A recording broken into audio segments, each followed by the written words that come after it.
Jadi hadis yang kedua di bawah bab Saumil Ashr, yang berpuasa 10 hari di awal bulan Zulhijjah. Imam Abu Dawud dengan sanad yang meriwayatkan daripada Ibnu Abbas, katanya Rasulullah sallallahu alaihi wasallam bersabda, tidak ada di antara hari-hari yang mana beramal soleh padanya lebih disukai Allah daripada pada hari-hari ini. Maksud beliau ialah hari-hari 10. Maksudnya 10 hari di permulaan bulan Zulhijjah. Mereka bertanya, wahai Rasulullah, jihad pun tidak lebih? Nabi SAW menjawab, jihad fi sabilillah pun tidak lebih, kecuali seseorang yang keluar dengan membawa nyawa dan harta bendanya, dan dia tidak pulang membawa apa-apa pun daripadanya. Ini bab tentang tidak berpuasa pada hari-hari itu. Imam Abu Dawud dengan sanad yang meriwayatkan daripada Aisyah, katanya, tidak pernah saya melihat Rasulullah sallallahu alaihi wasallam berpuasa 10 hari itu, yakni 10 hari di awal bulan Zulhijjah itu sama sekali. Ini bab tentang puasa Arafah, di Arafah. Imam Abu Dawud dengan sanad yang meriwayatkan daripada Ikrimah, katanya, kami pernah berada di samping Abu Hurairah di rumahnya. Dia lalu menceritakan kepada kami bahawa Rasulullah sallallahu alaihi wasallam melarang daripada berpuasa pada hari Arafah di Arafah. Dengan sanadnya Imam Abu Dawud meriwayatkan daripada Ummul Fadl bintul Harith bahawa ada beberapa orang atau orang-orang berbantah-bantah di hadapannya pada hari Arafah.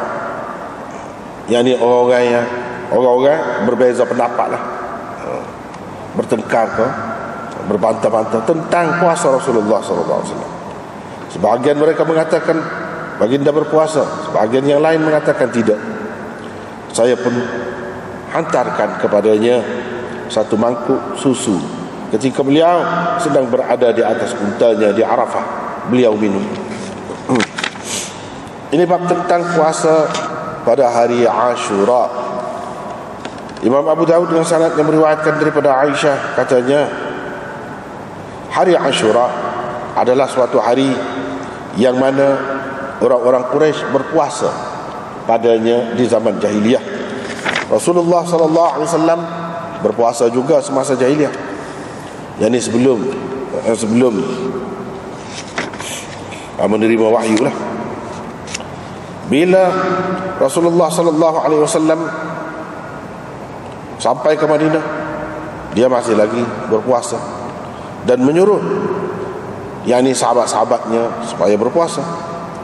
Bila difardukan Ramadan, yakni puasa bulan Ramadan, maka puasa bulan Ramadan itulah yang fardu, dan Ashura dibiarkan, ditinggalkan. Sesiapa yang hendak berpuasa, dia berpuasa, dan sesiapa yang tidak hendak berpuasa, dia meninggalkannya. Dengan sanadnya Imam Abu Dawud meriwayatkan daripada Ibnu Umar, katanya, Ashura adalah suatu hari yang kami berpuasa semasa jahiliyah. Bila turun Ramadan,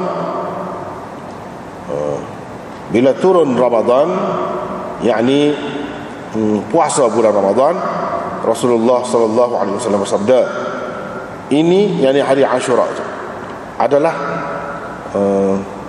satu daripada sekian banyak hari-hari Allah. Maksudnya hari-hari ini adalah satu hari seperti hari-hari yang lain. Itu maksudnya yaumun min ayyamillah. Sesiapa yang hendak berpuasa, dia boleh berpuasa, dan sesiapa yang tidak hendak berpuasa, dia boleh meninggalkannya. Dengan sanadnya Imam Abu Dawud meriwayatkan daripada Ibnu Abbas, katanya, bila Nabi SAW sampai ke Madinah, didapatinya orang-orang Yahudi berpuasa pada hari Ashura. Mereka ditanya tentang puasa. Mereka jawab, ia adalah hari yang Allah menangkan Musa dalam menghadapi Fir'aun. Kami berpuasa pada hari itu sebagai memuliakan, mengagungkan hari itulah, membesarkannya. Rasulullah sallallahu alaihi wasallam pun bersabda, kita lebih rapat, kita lebih dekat dengan Musa itu berbanding kamu. Nabi sallallahu alaihi wasallam menyuruh sahabat-sahabatnya berpuasa. Jadi pada hari itu, pada hari Ashura itu, yakni 10 Muharram. Ini bab apa yang diriwayatkan tentang Ashura ialah hari yang ke-9 dengan sanad Imam Abu Daud meriwayatkan daripada Ibnu Abbas, katanya bila Nabi SAW berpuasa pada hari Ashura dan kami diperintahkannya berpuasa, ini berpuasa juga, mereka berkata, yakni sahabat-sahabat, wahai Rasulullah, ini adalah hari yang diperbesarkan, hari besar orang Yahudi dan Nasara. Orang Yahudi mengagungkan, membesarkan hari ini. Rasulullah SAW kata, tahun depan kita puasa pada hari yang ke-9. Tetapi tidak sempat. Sampai tahun hadapan Rasulullah SAW sudah pun wafat sebelum itu lagi.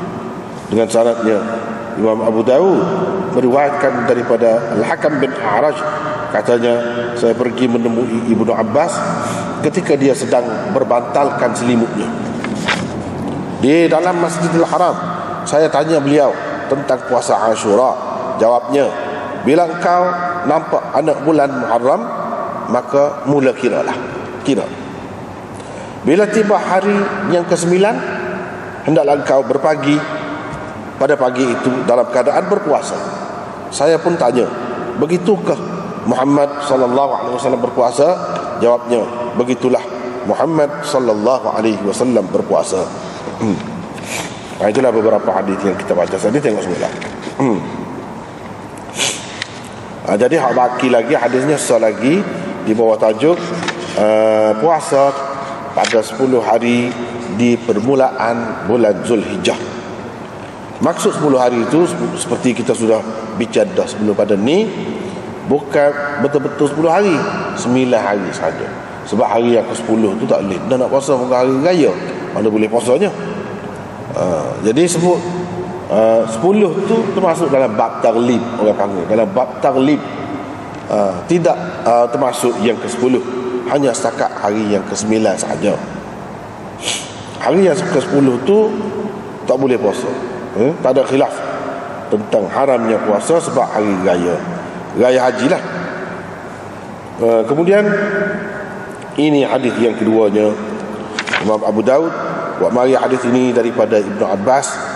Dia kata Rasulullah sallallahu alaihi wasallam, tak ada banyak-banyak hari, hak ada yang mana kita beramal soleh pada hari-hari itu lebih disukai oleh Allah daripada beramal soleh pada hari-hari ini. Maksud beliau hari-hari ini tu iaitu 10 awal bulan Zulhijjah.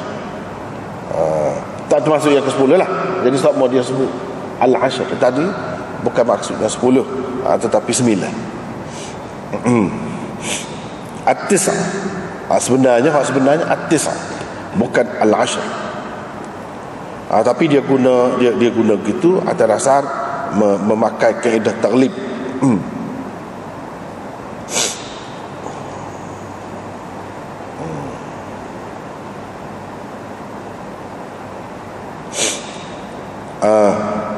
Jadi amal soleh paling Allah sukanya iaitu dibuat pada hari-hari itu.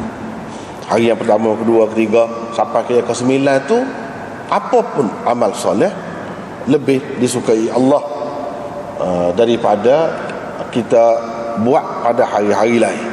Kalau kita buat situ lebih disukai Allah. Yang ni bila kata Allah suka kat, mana pahala pun banyak lah. Pahala pun banyak lah. Gitulah kira-kiranya. Sahabat pun tanya, wahai Rasulullah, jihad fisabilillah pun tidak lebih kah? Mana pada bulan lain? Dia kata pada hari ini Hari-hari ni paling Allah suka kalau buat kebajikan, buat amal soleh. Jihad itu termasuk dalam amal soleh juga. Walaupun zahirnya nampak bunuh orang. Sebab itulah kata agama ni kena faham cara dia lah. Barulah faham, barulah nampak faham supaya hak dikehendaki tu. Kalau tidak kak jihad amal soleh, lagu mana bunuh orang. Jihad itu pun amal soleh juga. Jadi sahabat tanya, dia muka tahu jihad ni lebih amal soleh hak lebih, jihad pun tak lebih daripada beramal pada hari-hari itu. Mana jihad pada bulan lain tidak lebih. Sahabat Nabi SAW kata jihad pun, jihad fisabilillah pun tidak lebih mana pada hari-hari lain. Tapi kalau jihad fisabilillah pada hari-hari itu lain pula lebih lah. Jihad fisabilillah pada hari-hari lain itu tidak lebih. Noyaknya lebihnya amal soleh pada hari-hari itu. Siapakah kalau jihad pada hari-hari lain nak banding dengan hak tu tak boleh lawan lagi, lebih hak tu. Kecuali dalam masalah jihad ni bukan lebih sangat, kecuali kalau seorang tu pergi hidup lah, bawa nyawa dia tu maksudnya hidup, pergi nak perang, bawa harta benda dia, pergi sendiri lah. Pergi sendiri, mana orang zaman itu pergi dengan kuda, ada senjata sendiri, bukan orang bui tak, hak sendiri, bukan kerajaan bui, hak sendiri. Maknanya kuda tu mahal, alat-alat senjata tu mahal juga. Lepas tu pergi tak balik, tak ada balik apa-apa. Mana tu sendiri tu pun tak kelik, mati dah lah. Nak kelik nyawa lah ke mana, mati. Dan barang dia tu pun boleh ke musuh, kuda dia ke apa. Hak tu baru lebih. Setara itulah kelebihannya buat kebajikan ataupun amal soleh pada sembilan permulaan Zulhijjah. Sembilan lah, walaupun dia sebut Al-Ashr di sini, kita kena pakai sembilan. Tak apalah tu. Satu. Jadi orang-orang yang terima tu, dia kata inilah hari yang paling afdal untuk kita melakukan amal soleh atau buat kebajikan. Inilah hari. Sehingganya kalau ulama-ulama hak terima lagu ni lah, dia kata kalau seseorang itu bersumpah dia nak buat amal soleh pada hari-hari yang paling afdal, dia tak sebut, tak tahu mana-mana, dia kata begitu. Maka hari paling afdal tu, kalau dia tanya kita lah, kita orang ngaji misalnya, kita nak letak mana, dia kata nak buat kebajikan ataupun nak puasa ataupun sebagainya pada hari-hari yang paling afdal. Jadi kita kena jawab pada hari itu, itulah hari yang paling afdal.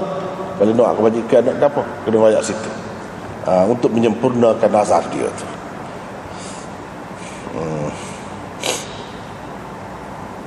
Kalau dia kata saya nak buat kebajikan ataupun nak puasa pada hari yang paling, satu hari yang paling afdal, bukan beberapa hari dah, satu hari. Kalau dia kata lagu tu, maka maksudnya ialah hari Arafah, yakni hari yang ke-9 daripada hak 9 saja.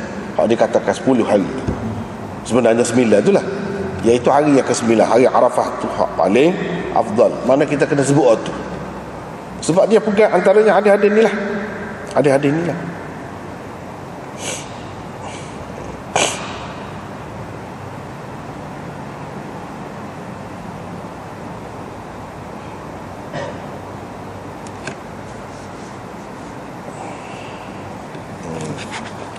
Tak apalah, itu satu bahagian.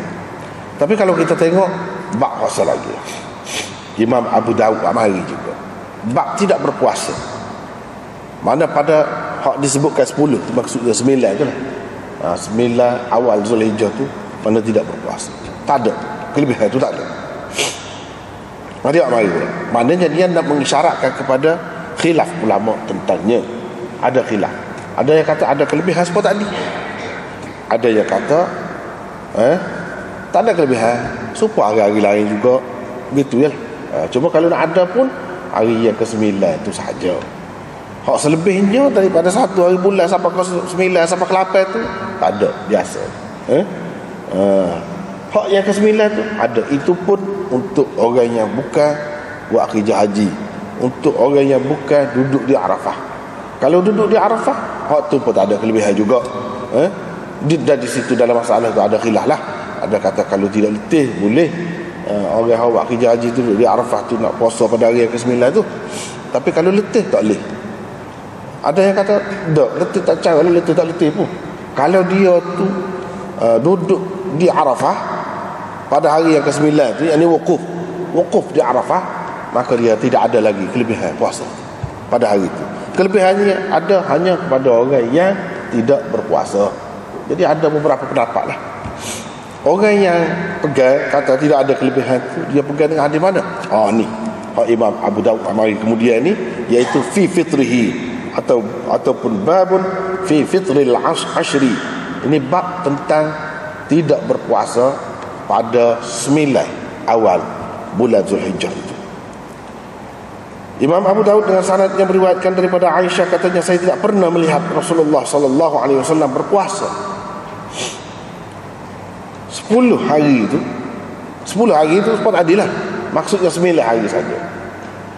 Bukan 10 semua sekali. Tak boleh lagu tu. Tak pernah ada pun lagu tu. Sama sekali tak pernah puasa. Ini jadi ini orang panggil hadis yang bertentangan, berlawanan. Isi dia kandungan tu tak serupa. Hak tadi dengan hak ni. Hak tadi nampak lebih benar. Kira-kira je bila dia kata tak ada hari yang lebih afdal daripada hak 9 hari itu untuk buat kebajikan, dia tidak kata kau orang lain sajalah, dia sendiri pun tentulah begitu juga. Walaupun dia tak sebut sini. Tapi bila orang tanya jahat pun tak boleh nak lawan juga. Jahat pun tak boleh lawan juga. Maknanya terbuktilah ada kelebihan tu buat kebajikan, amal soleh pada hari-hari tu. Tiba-tiba dalam hadis ni Aisyah kata saya tak pernah tengok Rasulullah sallallahu alaihi wasallam puasa pada 10 ni 9 tadi lah, 9 awal Zulhijjah. Lagu mana? Benda-benda lagu ni lah jadi muskil. Satu cara dia, iaitu kita pakai maslak, orang panggil tarjih, pilih jalan tarjih. Nak tarjih kat mana? Nak tarjih kat mana? Jadi setengah ulama dia tarjihkan hak tadi. Hak 9 hari itu memang molek buat kebajikan. Dia tarjih. Aisyah ni dia takwil. Dia kena takwil lah. Kalau tidak jadi pertentangan. Tak sewi jadi pertentangan tu takwil. Takwil tu lagu mana? Maksudnya, misalnya kita kata Rasulullah sallallahu alaihi wasallam tak pernah berpuasa 10 hari awal Zulhijjah tu, termasuk dengan hak yang ke-10. Tak pernah lagu tu. Mana kalau dia puasa pun sekat 9 aja. Sampai ke 10 hari tu tidak. Itu maksudnya. Itu takwil lah dia. Jadi takwil lah tu sekali nampak ia juga. Tapi orang lain kata dah maklum dah ke tempat lain pun bila sebut al-ashr itu tidak makna 10 semua sekali, sekat 9 je. Berapa yang duduk kecek caw ke 10 nya pula je. Sekat 9 je kan. Jadi kalau tak pernah saya lihat Rasulullah berpuasa al-ashr ini pun dengan maksud 9 lah, apa yang pergi 10 nya pula. Betul nasabah tu kata dia tu. Takwil lah tu. Tapi bagi orang yang mentakwil, salah satu takwilannya gitulah. Takwilan dia. Takwilan yang kedua ialah Aisyah royak. Dia tidak pernah tengok. Tidak bermakna. Benda tu tidak pernah dibuat oleh Rasulullah. Dia tidak pernah tengok. Rasulullah sallallahu alaihi wasallam puasa. Tengok lain. Lepas tu memang berlaku tu lain. Sebab Rasulullah sallallahu alaihi wasallam tidak duduk dengan dia sama. Mana dia nak tengoknya? Nak nampaknya? Dia tak akan nampak lah. Jadi dia royak ni setakat dia tengok. Dia tak ada nampak. Rasulullah sallallahu alaihi wasallam puasa 9 hari itu. 9 hari lah. Tak ada tengok. Sama sekali. Tak pernah tengok. Setengah-setengah tu tak apalah kata dia. Ada kalau lagu tu kan.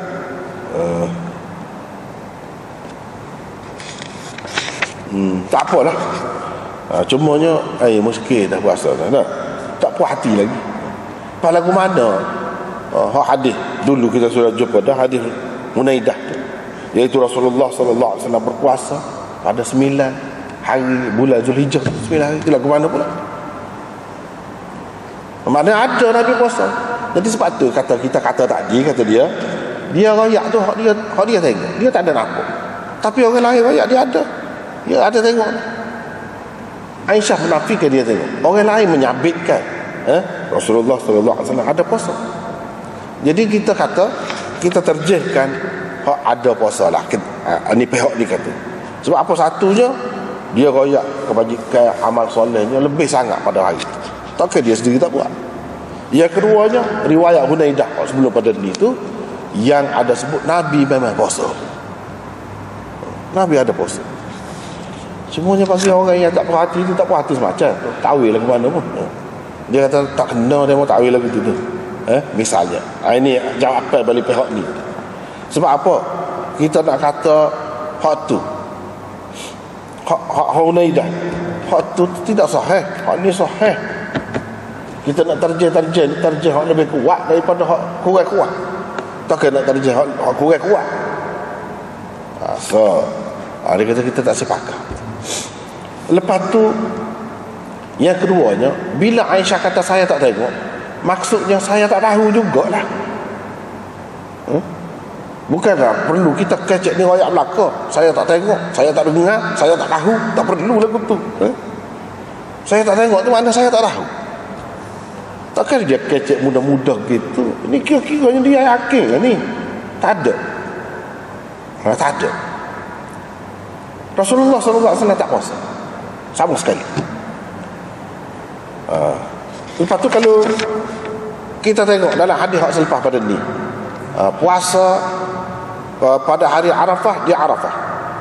Hak sahabat-sahabat tu keliru. Ni kata begini Nabi puasa, ni kata Nabi tak puasa.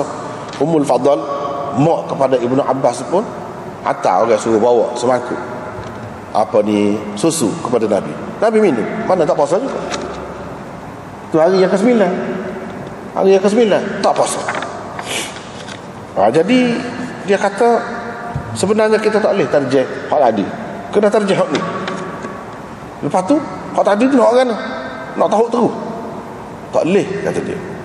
Kita kena pakai hak tu satunya untuk orang-orang tertentu yang khusus dengan zaman Nabi sallallahu alaihi wasallam. Begitu. Bukan untuk semua orang. Itu salah satulah. Walaupun golongan yang pertama tadi tak berhati juga dengan ni jawapan ni. Apa khusus dengan siapa? Khusus dengan siapa? Tak jelas tu. Dah lah, orang ni kata, kalau kita nak kata memang lebih sungguh, apa yang Rasulullah tak pernah buat? Apa yang dia tidak pernah buat? Ya dia kata tidak semestinya. Kalau dia kata tu, orang lain lah. Orang lain nak semua.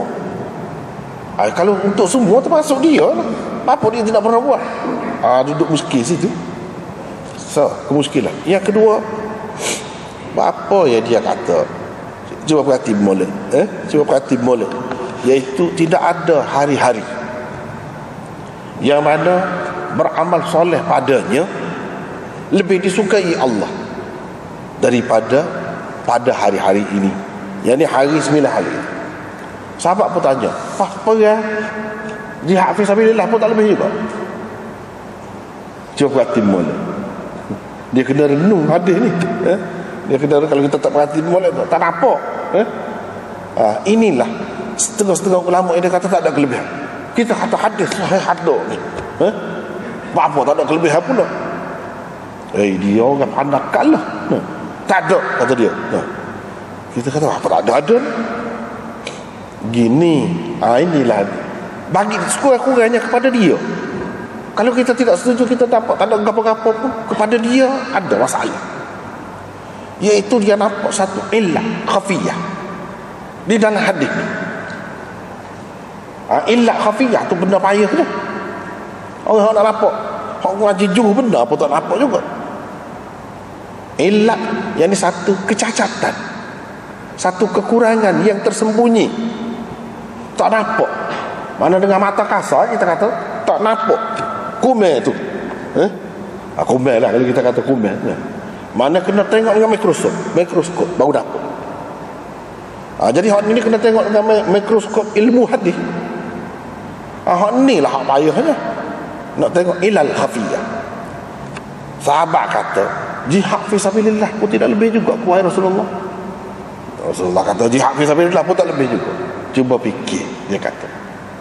Ni bulan apa? Bulan apa? Hak kata puasa lebih ni, amal soleh lebih ni. Tidak 9 Zulhijjah. 9 Zulhijjah. Apa bulan hak haram perang bulan apa?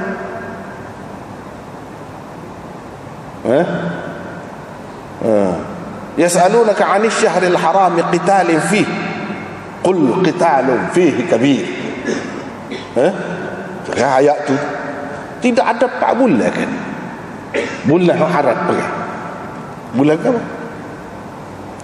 Zulqa'dah, Zulhijjah, Muharram, Rajab. Zulqa'dah, Zulhijjah. Kita Zulhijjah masuk.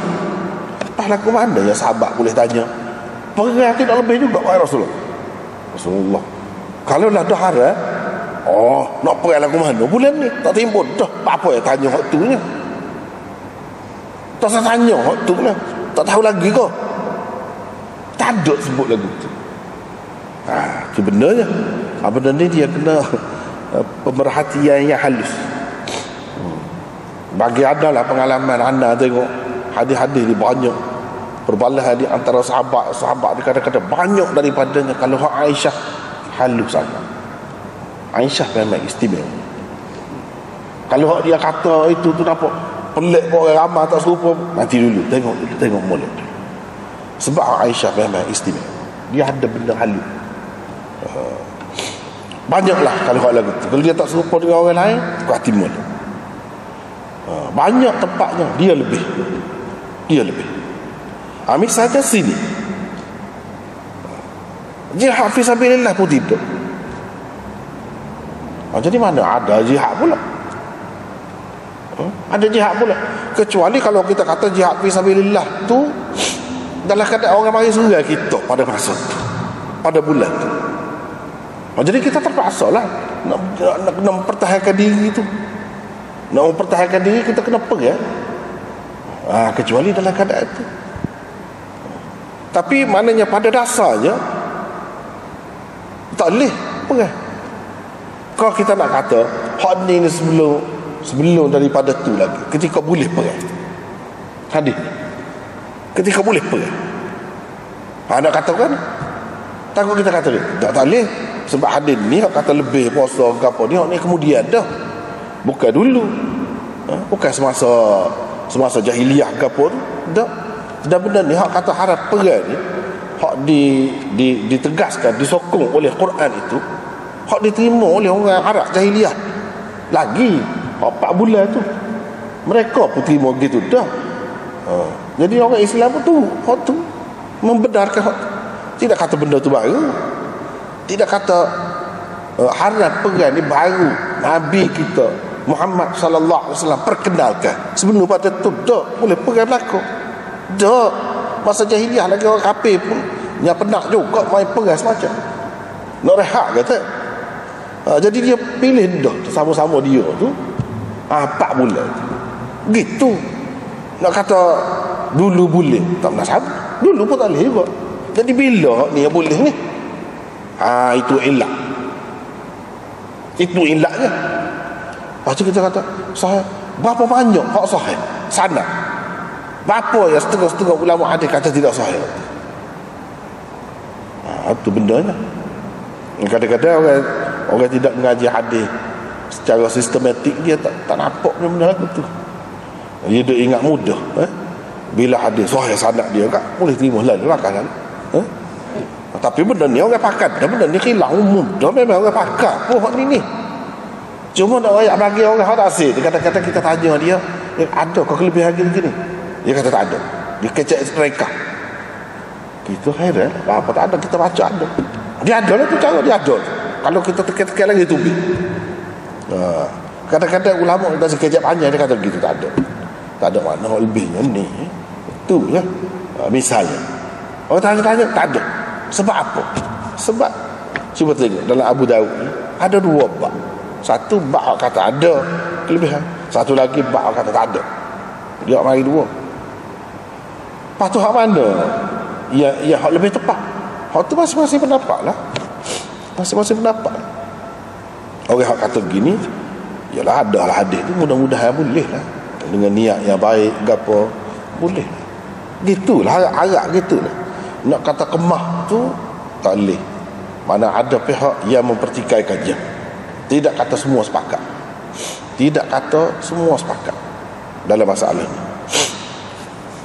Jadi buta dia je hak jadi dipertikaikan jadi tak kemah tu. Hak saat ni pasal sebut jihad. Kalau sebut gol lain boleh kira. Yang sebut jihad tak boleh. Dia sudah jadi bercanggah dengan Quran. Yas'alunaka 'anil syahril haram qitalin fi. Semua ulama sepakat dah kata tu 4 bulan. Gapo dia ni? Dia selalu sebut salasatun sardun wa wahidun fardun tu. Bulan haram perang ni, bulan haram ni 3 berturut-turut. Dan 1 berasing. Begitu. Zulqa'dah, Zulhijjah, Muharram. Betul tu Rajab berasing. Semua terima dah. Jadi lagu mana pergi sebut perang? Nabi SAW sepatutnya kata dia kata tidak, jihad fisabilillah pun tak ada lebih juga. Sepatutnya dia kata apa ya, tanya lagu tu. Tak payah lagi kau jihad tak boleh, ni bulan gap dia. Tidak boleh haram. Kau lagu mana? Jadi terlalu umum. Kalau kita kata jihad ni maksudnya orang serai kita, ketika tu memang boleh lah bulan haram. Tapi tak ada perincian tu. Tak ada perincian itu. Ni terlalu umum jihad ni. Kita mula dulu pun boleh juga. Dia nak kata nanti orang bagi serai. Dia kena rayak lah perincian dalam keadaan ni. Tiba-tiba tak rayak. Situ ilat dia. Situlah ilat dia. Berapa banyak hadis-hadis yang sahih yang dipertikaikan oleh ulama benda-benda lagu ni lah. Misalnya dalam hadis Muslim misalnya dia sebutkan orang tu tanya ayah saya duduk mana, mengaku Nabi kata muka kapi, mati kapi. Lepas tu orang tu pergi Nabi panggil. Nabi pun kata ayahmu, ayah aku dua dalam neraka. Dua dalam neraka. Tu hadis Muslim ramai tu. Ramai orang terima, ramai orang tak terima. Orang tak terima dia tahu lah. Dia kata ada sesuatu tu benda dalam tu. Kalau kata terima hadis tu sahih sekalipun sanad dia, mata dia tu ada masalah. Masalah tu banyak lah kalau nak ceritanya. Apa masalahnya? Inilah contoh hadis yang sanad dia sahih tapi matan dia tidak sahih. Matan dia sekurang-kurangnya dipertikaikan. Tidak semua terima. Paling tidak pun. Gitulah. Contoh lagi hak Ummu Habibah tu. Hak Nabi SAW nikah dengan Ummu Habibah tu kononnya atas permintaan siapa? Abu Sufyan, ayah dia. Tu dalam Muslim. Dalam Muslim. Imam Nawawi sendiri kata hadis itu mungkar. Tak kira lah Ibnu Hazm tu dia kata maudhu'. Jadi maknanya dalam Muslim ni ada juga hadis maudhu'. Memanglah betul. Pendapat ulama sekurang-kurangnya dia kata mungkar, dhaif. Dia tahu dah sanad dia tu sahih. Apa yang dia kata mungkar? Isi. Sebab bercanggah dengan kenyataan yang maklum. Abu Sufyan minta dengan Nabi nikah dengan anak dia ni apa? Bila? Masa mana? Tahu ke berapa? Asyik tu miskin. Tahu ke berapa? Abu Sufyan ni lewat benar. Orang yang terima dia masuk Islam. Supaya anak sendiri dia masuk Islam. Dia salah seorang muhajirin yang dibenarkan pergi duduk di Madinah. Mana sehari sebelum pembukaan Mekah. Bukan lama. Lepas tu orang ramai-ramai kata masa hari pembukaan Mekah tu lah baru Islam. Cumanya mungkinnya kalau hari pembukaan Mekah, apa dia boleh hijrah pula. Apa dia tu duduk di Madinah, mati di Madinah, rumah tangga dia duduk di Madinah, apa? Itu miskin. Kalau kita tidak kata dia masuk Islam sebelum Fatih Makkah. Sebab kalau selepas Fatih Makkah, Nabi kata dah, la hijrata ba'dal fathi. Tidak ada hijrah lagi selepas pembukaan Mekah. Pada ke mana dia pergi duduk Madinah? Sahabat Muhajir ni dia orang Mekah. Asyik tu sakut. Sebab tu kita kata dah, dia masuk Islam sebelum Fatih Makkah. Sehari sebelum tu. Berdasarkan riwayat Bukhari kapal tu, sehari sebelum pada tu. Jadi wajiblah atas dia berhijrah. Kalau tidak termasuk dalam hadis tadi, mana boleh dia berhijrah? Paling tinggi pun pada masa tu. Maknanya kita kata paling awal lah. Tak boleh pergi tahun 8 dah. Kalau kita kata tahun 7, tak boleh. Tahun ke-8. Baik. Kalau tahun ke-8, Ummu Habibah nikah dah dengan Nabi. Lama dah tahu kenal lagi menikahnya. Jadi bini dia. Apa makna minta suruh menikah dengan anak dia pulaknya? Apa makna? Kalau kita kata tak nikah lagi ni, makna dia gini jumpa dengan Nabi ni tahun yang kelima lah katakan. Kita andaikan tahun yang kelima. Dia minta dengan Nabi ni biar nikah dengan anak dia atas permintaan dia. Lagu mana ketua kafir Quraisy baik benar. Mana berasa bangga gitu Muhammad musuh dia ni nak menikah dengan anak dia. Kau mana? Maka pelik tu. Tak boleh terima. Sebab tu lah ulama kata tak boleh. Hadis ni tak boleh. Tak boleh. Banyak lah hak lagu-lagu ni. Hak lagu-lagu ni banyak. Ada juga hak boleh terima tak ada apa tapi tak saya pakai. Tak boleh pakai. Ada juga lagu tu. Semua kita sudah sebut dah sebelum pada ni. Kalau sembahyang gerhana matahari, rokok 2 kali. Kebanyakan ulama terima tu dalam Bukhari, dalam gapo ada belakang. Tapi ada terima kata 3 kali, ada 4 kali. Macam-macam mazhab tu. Dan 3-4 kali tu sahih belakang hadis tu. Apa yang kita kata pakai hak 2 kali. Cuma dia kata hak lebih banyaknya hak 2 kali. Dah hak lebih kemahnya walaupun sahih belakang lain, hak lebih kemahnya 2 kali. Atas dasar tarjih lah. Jadi hak lain tu diketepikan pakai hak ni. Imam Abu Hanifah tak boleh pakai belakang. Hak 3 kali, kau 4 kali kau tak boleh belakang. Hak 2 kali pun tak boleh. Sekali ya kata dia, sekali. Tengok. Dia tinggal ada hadis paling sahih. Hak 2 kali. Dia tinggal. Padahal dia tahu hadis tu sahih dari segi sanad ni. Tidak semestinya kalau hadis tu sahih sanad dia, isi dia tu mesti kita pakai selalu. Tak mesti. Banyak benar benda lagu ni. Kalau dalam hadis ni kita tengok sikap ulama, dia tak boleh pakai. Ni tak boleh pakai. Walaupun sahih. Itu masalah dia lah. Masalah imam mujtahid. Apa dia tak boleh pakai? Dia ada lah cara dia tu. Walaupun kita boleh terima atau kita tak boleh terima kalau dia royak alasan dia tak percaya, dia tak kira dah.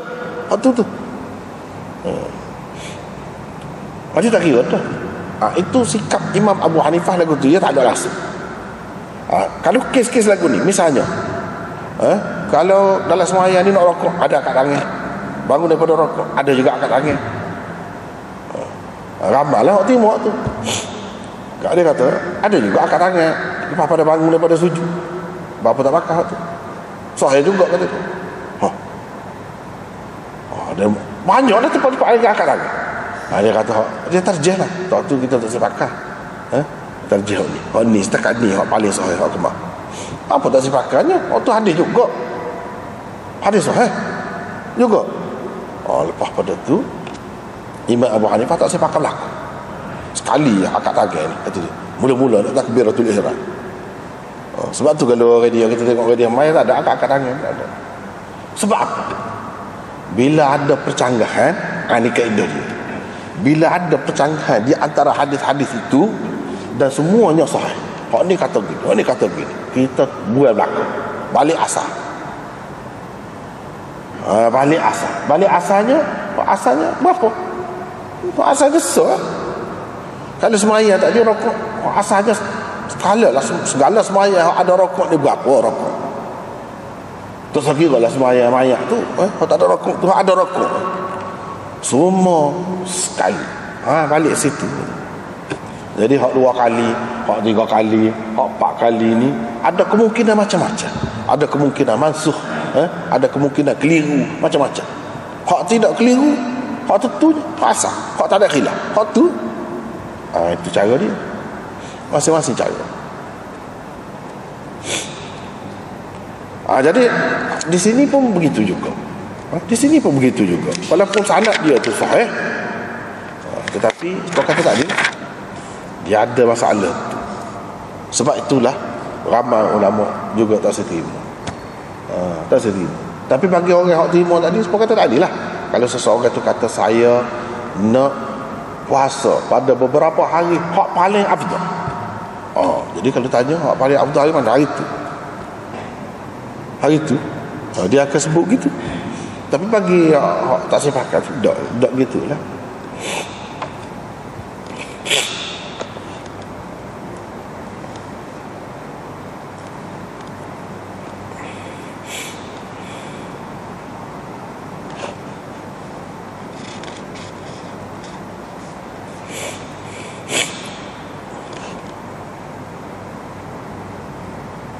Begitulah. Kemudian ini bab puasa Arafah di Arafah. Rasulullah sallallahu alaihi wasallam melarang berpuasa pada hari Arafah di Arafah. Dia larangnya puasa pada hari Arafah di Arafah. Jadi setengah tu pakai larang, mana tak boleh. Tak ada kelebihan. Belah mana-mana pun tak ada. Setengah tu kata dia larang ni melihat pada keadaan, larang atas dasar maslahat lah. Atas dasar maslahat ataupun nahi orang panggil irsyadi dengan arti untuk kebaikan kita lah, untuk kebaikan duniawi kita. Jadi bagi orang yang duduk di situ, dia nak beribadat, nak doa, nak begitu gini, jalan pergi mari, banyak jadi penat. Sebenarnya Nabi tak buat itu sebab takut penat. Penat jadi tak terbuat apa di kebajikan yang sepatutnya dibuat. Jadi kalau duduk tidur saja misalnya, jadi tak ada lah kelebihan. Bukan kerana tak boleh puasa pada hari itu. Ada juga orang kata tidak. Memang dia takwil. Daripada sinilah ulama-ulama yang mengatakan puasa hari yang ke-9 Zulhijjah itu memang sunat, tapi bukan sunat kepada orang yang buat kerja haji itu. Orang lain, kita duduk di rumah ni, itu ada sunat. Waktu tu ada sunat. Kemudian hari yang ke-9 tu, antara 9 hari tu, yang ke-9 itulah paling kemuncak. Hak tu boleh dikatakan ada khilaf, terima belakang hak tu. Untuk orang hak tidak buat kerja haji, hak tidak wukuf di Arafah tu, hak tu terima belakang. Hari yang ke-9 tu ada sunat puasa. Adapun hak selebihnya daripada 1 hingga 9 tu, itu dipertikaikan seperti kata tadi lah. Adapun pada hari yang ke-9 tu kita nak kaitkan dengan berjihad, ada kena mengena. Waktu sabit berdasarkan hadis lain. Hadis tadi tak boleh dah waktu tu. Sebab hadis tadi sebutkan bukan hari ke-9 saja, beberapa hari, iaitu daripada 1 hari bulan sampai ke-9. Tak ada kena mengena dengan hadis tadi, berdasarkan hadis lain. Kalau kita tak terima kata sunat pada hari yang ke-9 puasa tu berdasarkan hadis lain, lebihnya kau berdasarkan hadis lain, bukan hak tadi. Hak tadi tak boleh dah. Begitulah. Kemudian hadis yang kedua, riwayat daripada Ummul Fadl bintul Harith. Orang-orang duduk berbantah-bantah di hadapannya pada hari Arafah tentang puasa. Jadi duduk bincang, duduk bahas lah. Ni kata Nabi puasa, ni kata Nabi tidak puasa. Dia pun hantar seseorang untuk bawa semangkuk susu. Jadi semangkuk susu. Nabi SAW sedang duduk di atas untanya. Waqif tidak boleh dipakai dengan makna berdiri. Berdiri dengan makna duduk di sini. Walaupun salah satu makna dia berdiri.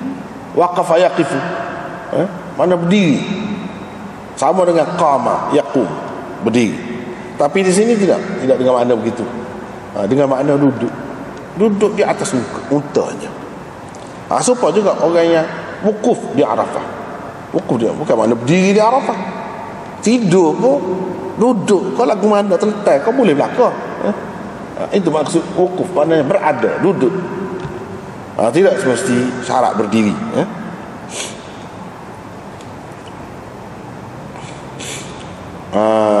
Jadi ada beberapa makna dia. Makna dia di sini tidak dengan makna berdiri. Kalau makna berdiri, maknanya dia duduk caca atau unta dia lah. Tidak begitu. Orang tidak duduk caca atau belakang unta. Duduk biasa lah. Di Arafah dia pun minum. Dia minum. Ini menunjukkan dia tidak berpuasa. Dan ini disimpulkan oleh ulama bahawa tidak ada sunnah berpuasa dia di hari yang ke-9. Dia orang panggil hari wukuf itulah, puasa Arafah, dia Arafah. Tidak ada sunnah. Dia pegang dengan ni lah, dia pegang dengan ni.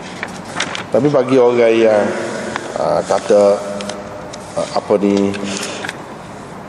boleh juga, cuma ada sebab tertentu, dia pakai dengan hadis lain lah. Ada sahabat lain, Nabi tidaklah kata perintahkan suruh buka pelaka puasa, mana-mana puasa. Dia tak kata lagu tu.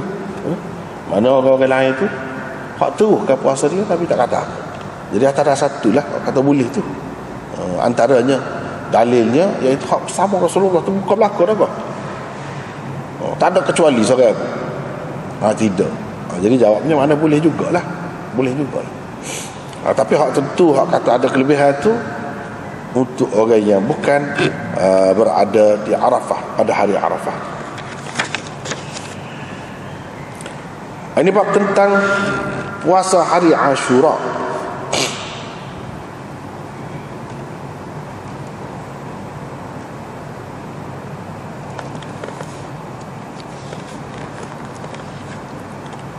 Riwayat daripada Aisyah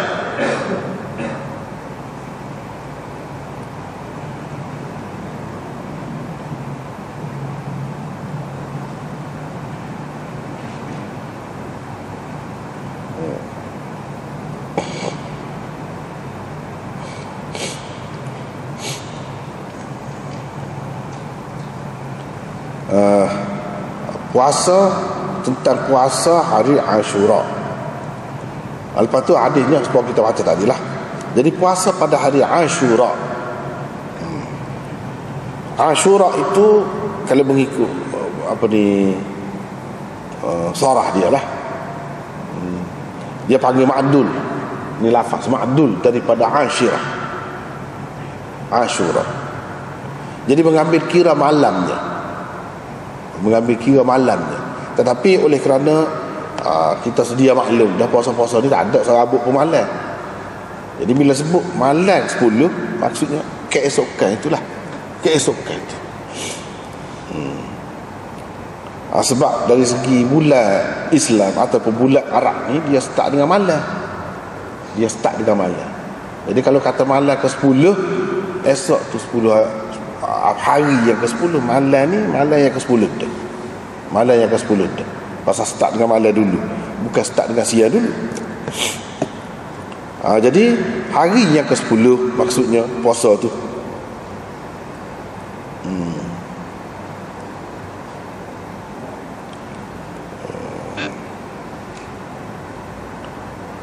Dalam masalah ni dia ada khilaf. Seperti yang dapat kita lihat. Sikit lagi, Ashura tu hari yang ke-9. Hari yang ke-9 ada dua lah khilaf. Jadi sebab kata tadi lah Al-Ashr makna 10, bukan makna 10 sungguh sekat 9. Hak puasa 9 hari tadi dia sebut Ashr juga. Supaya juga sini Ashura sebut 10, maksudnya bukan yang ke-10 tetapi yang ke-9, hari yang ke-9. Itulah pendapat Ibnu Abbas. Tetapi kebanyakan ulama dan sahabat faham. Lepas tu dari segi bahasanya, sesuai dengan bahasanya, Ashura tu maksudnya malam yang ke-10. Esokkan tu hari yang ke-10. Hak itulah maksudnya hari yang ke-10. Hari yang ke-10 ni maksudnya hari yang ke-10 bulan Muharram. Hari yang ke-10 bulan Muharram. Bukan hari yang ke-10 bulan lain, hari yang ke-10 bulan Muharram. Ini maksud dia ni. Jadi itu pun termasuk dalam puasa hak sunat juga. Sunat ni setara mana? Setengah-setengahnya mengatakan sunat ni muakkad lah. Muakkad. Sebab apa? Sebab asal dia tu diwajibkan. Setengah-setengah ulama mengatakan fardu asalnya. Sebelum puasa bulan Ramadan difardukan, inilah yang difardukan, atau mengikut setengah-setengah ulamanya diwajibkan ke atas umat Islam. Ini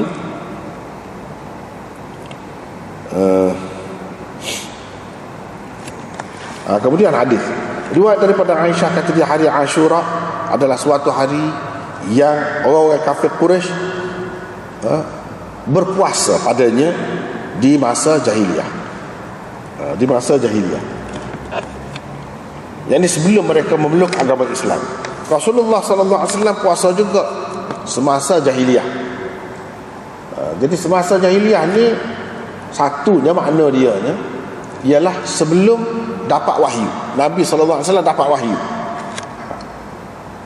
Sebelum Nabi SAW dilantik menjadi Nabi.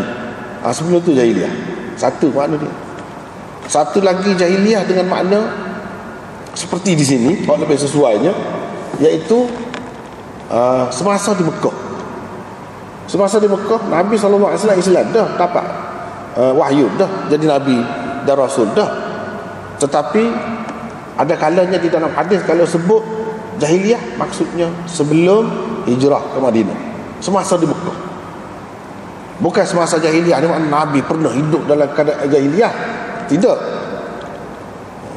Dia pernah hidup dalam keadaan jahiliyah tu. Tidak. Islam dah.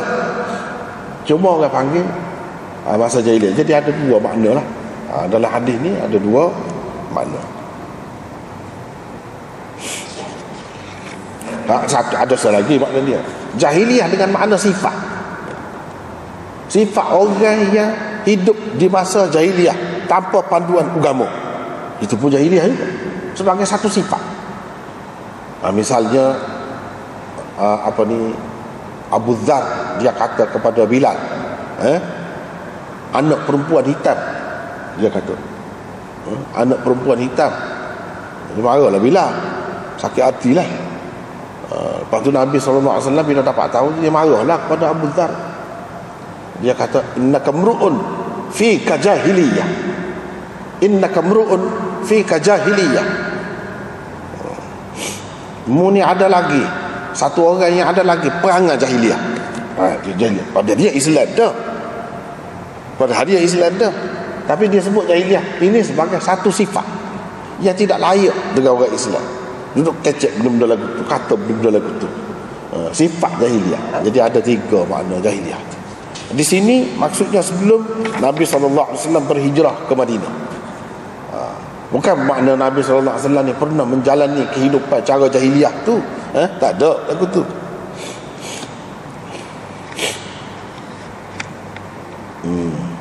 Bila Nabi SAW sampai ke Madinah, jadi itu dia ada, kita panggil qarinah dia.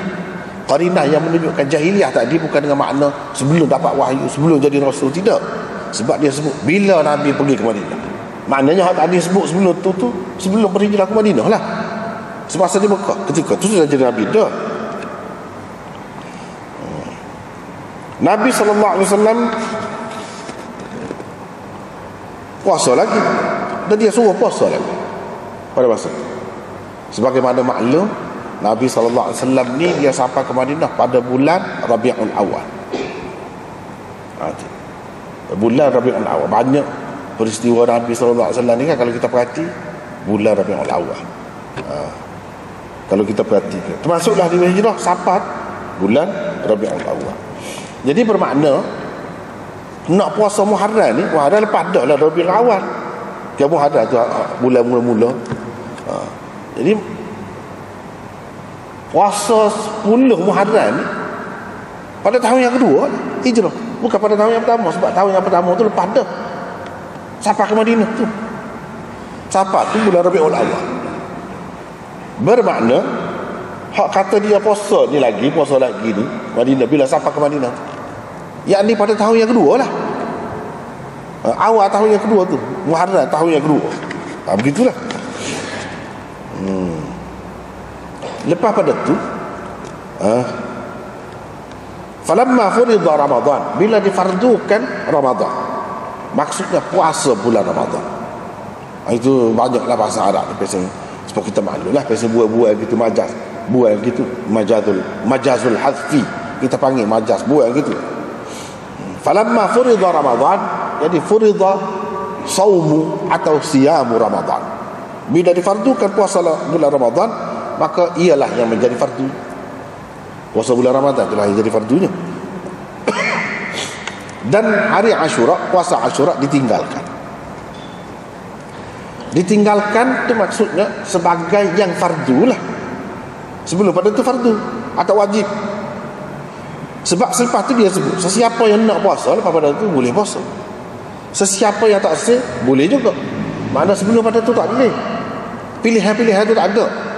Hak tu lah hak fardunya. Daripada sinilah ulama-ulama buat kesimpulan, dapat faham bahawa puasa Ashura 10 Muharram ni pernah difardukan atau paling tidak diwajibkan. Imam Abu Hanifah kata wajib. Bagi orang hak kata fardu tu hak ni lah, falamma furida Ramadan kana huwal faridah, ialah yang jadi fardu. Wa turika Ashura, dan Ashura ditinggalkan, yakni sebagai yang fardu. Sebab sebagai yang sunat tu ada semacam. Sesiapa yang nak puasa boleh lagi lepas pada tu. Sesiapa yang tak sibuk tak apa juga. Hak sebelum pada tu maknanya fardu lah. Jadi puasa bulan Ramadan ni tahun yang keberapa pula dia fardu? Tahun yang kedua. Maknanya dah sekali je selepas berhijrah ke Madinah tu puasa dah sekali. Sebagai, kalau kita terima ni lah, sebagai yang fardu atau yang wajib. Itulah setengah-setengah ulama kata tak pernah wajib pun, tak pernah wajib, sebagai sunat je dia kata, daripada dulu lagi pun. Yang orang-orang jahiliah, hak kafir, dia puasa juga. Hak tidak Islam, puasa juga. Nabi SAW puasa juga. Dia tahu mana puasa. Dia tahu mana puasa tu. Sebab puasa-puasa ni ibadat. Kira-kiranya orang jahiliah tu dia pegang dengan saki-baki ajaran nenek moyang. Ajaran nenek moyang daripada Nabi-Nabi dulu. Saki-baki ada dia amal waktu. Menunjukkan amalan itu benar, betul, ialah perbuatan Nabi SAW, dan dia suruh sahabat dia puasa juga. Maknanya benda tu memang betul, ada asas dia. Ada asas dia. Serupa dengan orang semasa jahiliah, duduk buat umrah juga, duduk buat haji juga, padahal dia kafir. Maknanya dia terima benda tu daripada saki-baki ajaran Nabi hak dulu, Nabi Ismail, Nabi Ibrahim hak dulu. Dan Nabi SAW membenarkan hak tu. Membenarkan hak tu, dia tidak batal. Cumanya kaifiat cara dia itulah yang diubah. Beberapa perkara yang diubah, itulah.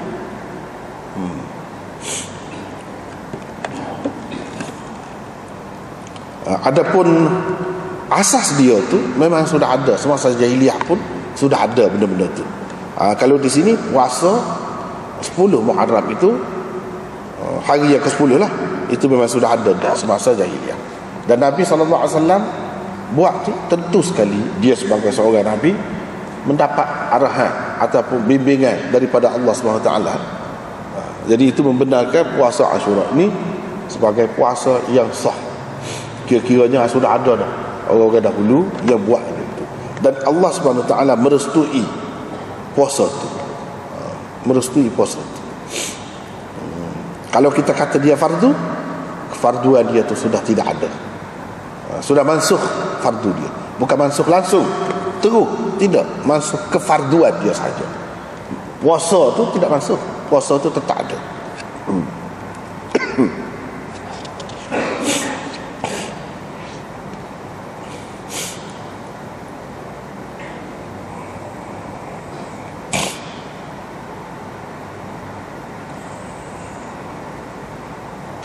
Tak apalah. Lepas tu seterusnya hadis lagi daripada Ibnu Umar, dia kata Ashura. Kalau tadi riwayat daripada Aisyah, ini riwayat daripada Ibnu Umar, puasa hari Ashura adalah suatu hari yang kami berpuasa semasa jahiliyah. Semasa jahiliyah. Jadi kalau kita pakai jahiliyah untuk orang Islam, boleh jadi maksudnya sebelum hijrah ke Madinah. Itu maksud jahiliyah, boleh jadi begitu. Tapi kalau dia kata orang-orang Quraisy puasa, Quraisy tu tidak orang Islam, orang kafir itu. Semasa jahiliyah ni, semasa mereka belum terima Islam, ataupun sebelum Nabi SAW tu dilantik menjadi Rasul lagi. Dia ada dua keadaan di sini. Kalau Ibnu Umar kata kami semasa jahiliyah, semasa jahiliyah, Ibnu Umar ni tak pernah, dia tak ada pun dalam keadaan syirik, tak ada masa jahiliyah. Dengan sebab itu kita kena kata jahiliyah di sini sebelum berhijrah ke Madinah. Itu maksud jahiliyah. Kita duduk puasa, kata dia. Sebab dia bukan dengan zaman jahiliyah. Bila turun Ramadan, Ramadan, bukan turun Ramadan, bila turun hukum kefarduan puasa bulan Ramadan, hanya benar berapa perkataan yang dibuat di situ. Itulah cara dia ni. Sebab apa dikatakan turun? Perintah tu turun daripada langit, daripada Allah Subhanahu Wa Taala. Perintah turun. Mana Al-Quran yang diturunkan. Syahrul Ramadan alladhi unzila fihi al-Quran. Unzila fihi al-Quran. Syahrul Ramadan. Disebut bulan Ramadan. Faman syahida minkum asy-syahra falyasumhu. Asy-syahr. Syahrul Ramadan. Jadi semua ni berkait dengan bulan Ramadan. Bila turun Ramadan, ini bahasa hadis. Lagu ni banyak buat. Bahasa Arab pun memang lagu itulah, bahasa Arab lain pun dia buat-buat.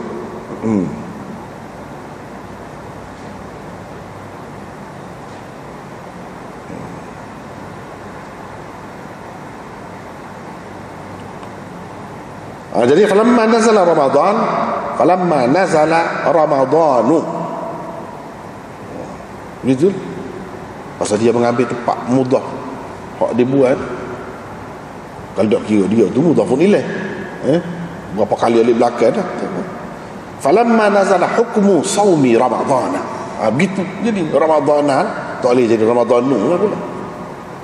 Bila turun hukum puasa bulan bulan ni buat lagi. Falamma nazala hukmu saumi syahri Ramadhan. Berapa perkataan buat kalau nak kira. Tapi bahasa ringkasnya bila turun Ramadan dia kata gitu. Jadi hukum puasa bulan Ramadan. Rasulullah sallallahu alaihi wasallam kata, ini hari Ashura ni, hari yang 10 bulan Muharram ni serupa dengan hari-hari lain lah juga. Yaumun min ayyamillah. Kalau kita terjemah zahir dia, satu hari daripada hari-hari Allah. Apa maknanya satu hari daripada hari-hari Allah? Maksudnya serupa dengan hari-hari lain lah juga.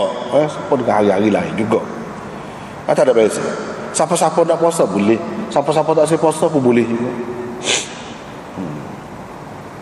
Jadi yaumun min ayyamillah. Satu makna dia begitu, serupa dengan hari-hari lain. Satu lagi maknanya yaumun min ayyamillah. Kalau kata ayyamillah di dalam Quran ataupun hadis, dia isyarat kepada hari-hari yang mempunyai peristiwa besar, hari-hari yang ada sejarah. Gitu maksudnya. Satu hari daripada hari-hari yang bersejarah, yang ada diberikan apa-apa keistimewaan ataupun hukum dalam agama. Misalnya puasa kah? Itu maksudnya. Jadi ayyamillah maksudnya sejarah. Maksudnya sejarah. Sebab tu kalau kita belajar apa ni usul tafsir Syah Waliullah tu, dia ada 5 usul dia. At-tadhkir bi ayyamillah salah satu. At-tadhkir bi ala'illah. At-tadhkir bil maut wa ma ba'dal maut. Tu tadhkir. Tadhkir bi ayyamillah apa maknanya? mengingatkan manusia kepada sejarah ayyamillah, bukan hari-hari Allah. Hari-hari Allah gaponya, tak faham kalau begitu. Mengingatkan manusia kepada sejarah. Quran ni antara kandungan utama dianya mengingatkan manusia kepada sejarah, yakni belajar dengan sejarah. Belajar dengan sejarah. Jangan lupa sejarah, jangan awak tak tahu sejarah, sebab itu penting untuk kehidupan masa depan kita. Tak apalah, gitulah maksudnya. Mana hari penting lah. Kemudian riwayat daripada Ibnu Abbas, bila Nabi SAW sampai ke Madinah, dia dapati orang-orang Yahudi puasa pada hari Ashura. Mereka ditanya tentang itu. Mereka kata itu hari yang Allah menangkan Musa dalam melawan Fir'aun. Azharallahu fihi Musa ala Fir'aun. Azhara bukan makna menyatakan sini, Allah memenangkan Musa dalam menghadapi Fir'aun. Hari kemenangan Musa dalam menghadapi Fir'aun. Kita puasa hari itu sebab membesarkan hari itulah, membesarkan hari itu. Itu kata orang Yahudi. Rasulullah SAW pun kata kita lebih dekat lagi, aula itu lebih dekat lagi dengan Musa, lebih dekat lagi dengan Musa daripada kamu. Nabi pun suruh puasa. Tidakkah kata sebelum pada ni sebelum bagi Madinah tu puasa dah? Puasa dah lah, puasa dah. Lepas tu macam sini nampak macam dia baru suruh puasa. Tidak. Nak wayaknya kadang-kadang Nabi ni mula dia buat lagu lain, bila mari ke Madinah tu tengok orang Yahudi buat lagu lain, dia buat tak suruh. Ni dah. Dia tidak kata dia puasa, kita tak usah puasa. Tidak lagu tu. Puasa lah juga. Ini menunjukkan hak selama ni Nabi duduk buat di Mekah tu, mana dia ada kena mengena dah dengan peristiwa Musa ke apa yang Allah suruh puasa pada hari Ashura. Dia ada kena mengena dah. Jadi bila pergi ke Madinah terbuktilah benda tu. Yahudi kata sebabnya dia membesarkan hari itu, hari kemenangan Musa. Jadi ada kena mengena dah. Tidaklah kata Nabi baru tahu kelebihan hari itu setelah dia pergi ke Madinah. Dah, seperti tadi wayak dah kan, sebelum pergi ke Madinah tu puasa dah. Jadi ini satu sebagai sokongan. Yang kedua nak wayaknya serupalah hak telah diterima oleh Nabi sebelum tu, serupa dengan orang ahli kitab tu, duduk amal. Dan benda ni tak perlu kita menyalahi mereka, buat tak serupa dengan mereka, sebab benda ni daripada Allah Subhanahu Wa Taala. Benda ni daripada Allah. Tak perlu kita buat yang sesuatu yang bercanggah dengan mereka. Apa yang Nabi SAW kata kita lebih dekat lagi dengan Musa? Kalau Musa kemenangan dia tu patut dirayakan, kita lah yang patutnya.